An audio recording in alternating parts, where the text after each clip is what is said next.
Big Z Reviews. Top Gun Maverick is the latest reboot sequel of like a genre classic from like 30 years ago, and it is way better than it has any rights to be. What do we have here? Yeah, here I thought we were special. Fellas, this here's Bagman. Hangman. Whatever. What the hell kind of mission is this?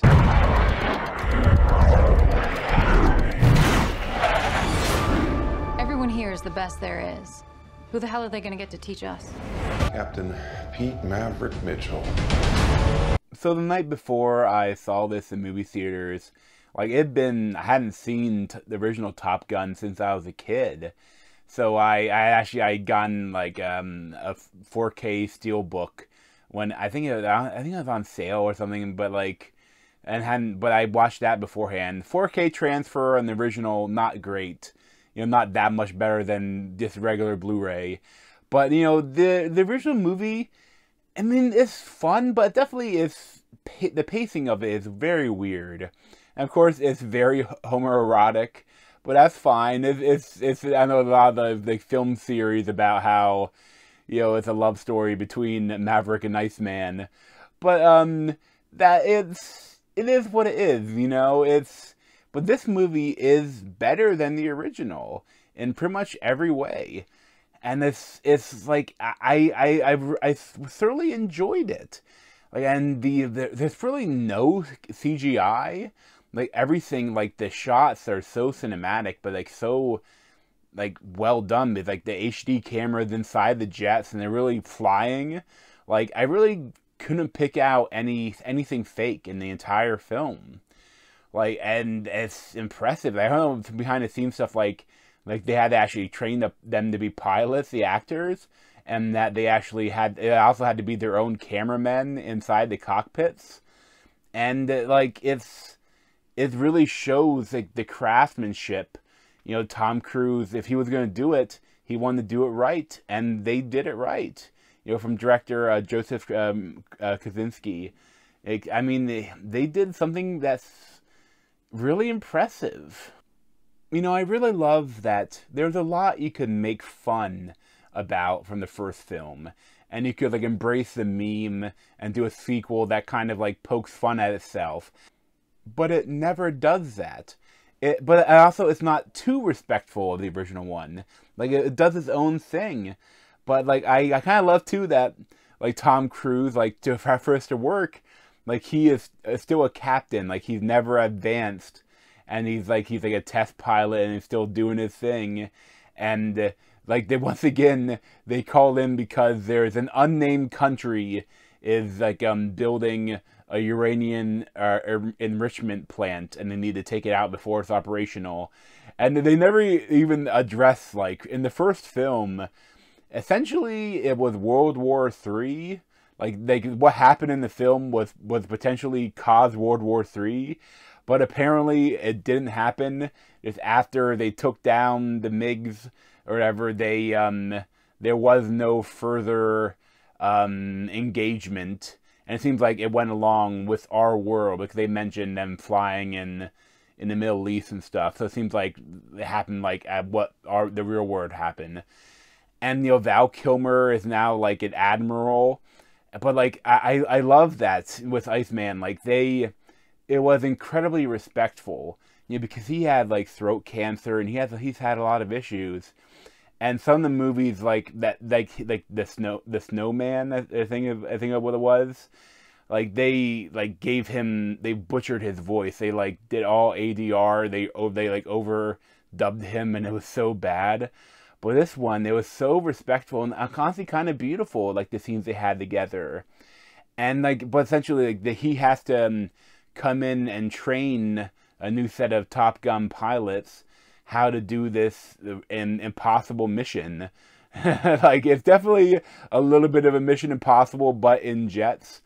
But like, they can't use drones and they have to go like below the radar range, and they essentially have to do the ending of Star Wars, the original Star Wars. They have to the secret base. The only weak spot is ventilation shafts, ventilation, and an exhaust port, and they need one team needs to explode the cover, explode the the exhaust port, and then the other needs to fire missiles through to take down the base. And there's even I'm not going to spoil it, but it's definitely, it embraces the copying a bit of Star Wars, but they do it really well, and I don't mind.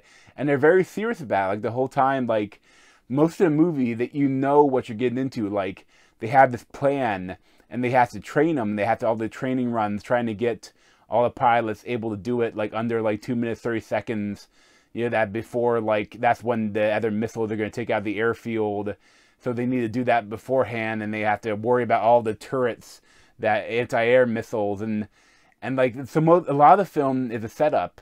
And especially there's a lot of extra drama because Miles Teller is a rooster. He is the son of Goose, who died as in the back of Tom Cruise's plane when the eject system failed and like their engines failed. So like he kind of blames him for stuff where like he didn't want him to become a pilot, so he like blacklisted him for 4 years. And so there's a lot of drama there, and there's a lot of drama with all the new people, and there's also a little bit of romantic drama with Jennifer Connelly. And I love that she looks absolutely gorgeous, but it's a relatively age appropriate love interest for Tom Cruise, and it's great to see. But the whole movie comes to a head in the climax for like the actual mission. And I'm not going to spoil anything that happens, but it is so enthralling. And I mean, it's like, the whole movie is so much better paced than the first one, but that climax is so exciting. And then even like there's like almost like a post climax. Like they go for round 2 for certain stuff, which is just so badass. And like, again, they said they don't never mention what country it is, but you think that in the first one, you think it probably had to be China or Russia for it to be a big enough thing, like to maybe cause World War III.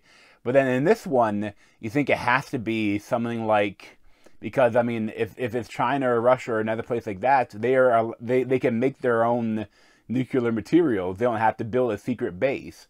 So I think this is like Iran or North Korea or something like that. Like a power that's small enough that attacking their base wouldn't cause World War III, but also that they wouldn't want them to have nuclear weapons. But they like stuff that happens is just is like I said, I don't want to spoil any of it, but it's an amazing action movie. Like, this is like a pure action film that delivers on everything you would want from it, and it's like it's way better than I expected. And too, I saw it in my local theater, but I think that if you can see it in IMAX, I think it would probably be amazing, and I would highly recommend it. Like, I think that too, they show enough, like they show the background for why it's important that Miles Teller is the son of like they show enough like actual from scenes from the previous movie that you don't have to have seen the original like 20 years ago or ever, like, to really enjoy this film. And I would highly recommend seeing it on the big screen. Probably give like a 9.25 or something like that out of 10. But thanks for watching. If you want to see any more of me, you can subscribe down below. Thanks.